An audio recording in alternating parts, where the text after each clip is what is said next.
Bismillahirrahmanirrahim. Assalamualaikum warahmatullahi wabarakatuh. Baiklah, dalam pembentangan ini kami akan membentangkan carta pai dan graf garis. Kami terdiri daripada 4 orang, iaitu saya sendiri, Abdul Wafi bin Abdul Aziz, Farhana Alia, Amira Hilwani dan Aina Rashidah. Baiklah, sebelum itu kita akan mengenali tentang apa itu carta pai. Baiklah, carta pai merupakan kaedah lain yang biasa digunakan ataupun biasanya untuk mewakili data secara grafik. Itu dikenali sebagai carta pai. Ini mendapat namanya dari penampilannya, iaitu ianya berbentuk seperti pai bulat yang telah dipotong menjadi beberapa kepingan. Grafik seperti ini digunakan semasa membuat grafik data kualitatif di mana maklumat tersebut menggambarkan sifat atau atribut dan bukan berangka. Setiap keping pai mewakili kategori yang berbeza dan setiap sifat sesuai dengan potongan pai yang berbeza ataupun beberapa keping biasanya kelihatan lebih besar daripada yang lain. Dengan melihat semua kepingan pai, kita dapat membandingkan seberapa besar data yang sesuai untuk setiap kategori atau potongan. Baiklah, seterusnya ialah graf garis. Graf garis merupakan perwakilan data yang menunjukkan perubahan numerik sesuatu perkara dalam suatu tempoh masa tertentu. Graf garis biasanya digunakan untuk menunjukkan data statistik dengan lebih jelas dan mudah. Ianya sesuai digunakan untuk membuat perbandingan atau melihat perubahan sesuatu pun boleh ubah dalam sesuatu tempoh masa dengan jelas. Untuk menghasilkan carta pai, kita memerlukan data. Di sini saya akan memberi contoh jumlah murid dalam sebuah sekolah. So first step, kita kena buat data ni sebenarnya dalam bentuk jadual. So kat sini kita akan tulis jumlah. So kita akan buat daripada murid tahun 1 hingga tahun 6. Ini tahun 1, tahun 2, tahun 3, tahun 4, tahun 5 dan tahun 6.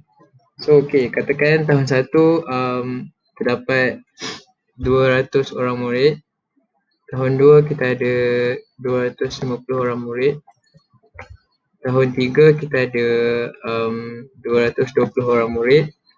Tahun 4 kita ada 260 orang murid. Tahun 5 kita ada 300 orang murid. Dan tahun 6 kita ada 350 orang murid. So kat sini kita punya data dah lengkap. So untuk kita jadikan dia dalam bentuk pai, kita left click daripada bucu sini dan kita highlight sehingga ke tahun 6 dan kita pergi ke insert dan ada pai, kita ambil yang 2D pai. So dia akan ada kat sini. So untuk kita nampak dia punya value, kita boleh add data labels. Kalau kita nak dia dalam bentuk percentage, untuk lagi mudah kita pergi ke format data labels tadi.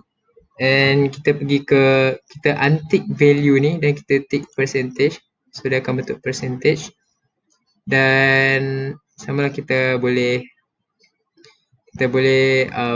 custom dia. Ini yang terdapat. Dia, saya rasa ini sebab saya pakai Windows PowerPoint 2010. Kalau PowerPoint yang 2018 and above, saya rasa lagi banyak pilihan. Okay, right. Okay, itu untuk jumlah murid lah. So kita dapat lihat tahun 6 yang paling ramai dengan 22%.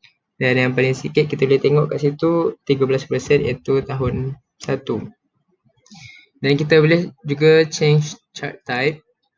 kita boleh tengok dia dalam bentuk potongan exploded pie in 3D. Kita in 3D.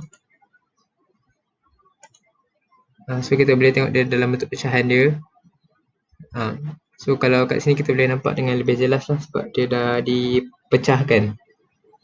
Okey. Itu saja sebenarnya untuk membuat carta pie. Ini kita boleh tengok ini dalam bentuk chart layout dia lah. So carta pie ni dia gunakan untuk membandingkan sesebuah jumlah yang besar.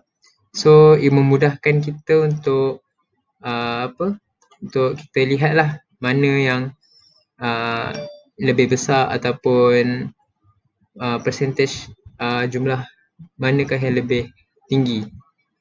Itu saja. Terima kasih. Okay, Assalamualaikum warahmatullahi wabarakatuh. Okay, sekarang ni kami akan present macam mana nak bina satu graph line menggunakan Microsoft Excel. Okay, untuk membina satu graph, kita memerlukan satu data.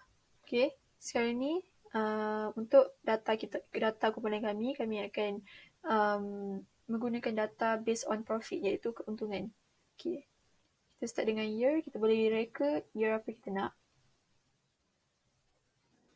Okay, untuk save time, untuk menjematkan masa, kita tak perlu tulis satu-satu 2006, 7, 8, 9, 10. Kita boleh shortcutkan dia. Kita tekan dua ni. Dan kita bawa cursor kita pergi dekat petak kecil ni, and cursor kita automatik akan jadi tambahan yang kecil tu. Kita left click dan kita drag down sampai tahun yang kita nak. Okay. Profit in millions. Okay, disebabkan profit kumpulan kami tak frequent, kita kena tulis satu. Dia tak ada shortcut sebab dia tak frequent.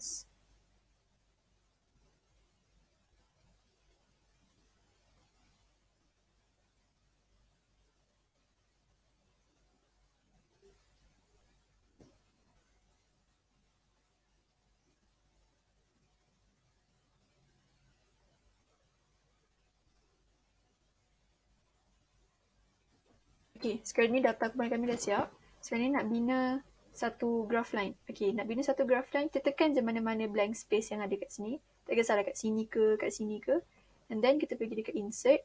Okay, sekarang kita dah beri pelbagai pilihan jenis bar yang kita nak bina. Okay, disebabkan sekarang ni kita nak bina graph line, kita boleh pergi dekat graph line ni. Dia ada 2D line, 3D line and 2D area. Okay, sebabkan kita nak bina, kita just pilih yang basic dulu. Okay, and then dia akan appear blank space macam ni. So, next step is kita tekan, kita right click, kita pergi ke select data. Okay, untuk membina satu graph, kita kena ada paksi X dan paksi Y. Okay, legend entry series ni adalah paksi Y dan horizontal ni adalah paksi X. Okay. Untuk start dia, kita tekan add. Series name, kita boleh tulis ni paksi Y kita kan. Ni paksi X.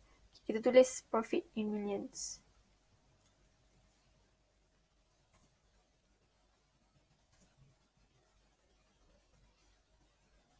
Okay. Series values, kita erase yang ada kat sini. Dan kita copy. Cara copy dia, just tekan, klik kat sini and drag down. Dia automatik keluar macam ni. Dan kita tekan OK. Okay, untuk paksi seterusnya, kita tekan edit. Kita repeat the same step. Okay. Sekarang paksi Y dengan paksi X kita dah complete. Dia akan keluar macam ni. Profit in millions, any years kita. Okay. And last step is tekan OK. Okay, sekarang ni kita punya line, kita punya graph line dah siap.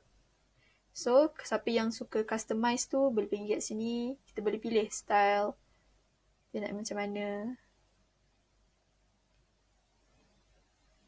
Tu depends on kita lah. And colour. What colour kita nak. Kita boleh pilih sendiri. Okay. Kat sini, kita boleh tambah kita punya title kat tepi tu ke. Siapa yang nak tambah. Kat sini, kita boleh ubah kalau katakanlah carta bar kita tu, carta line kita tu berubah, kita boleh tekan kat sini and ubah kat situ and kita boleh apply terus. Okay. Itu je daripada kami. Sekian, terima kasih.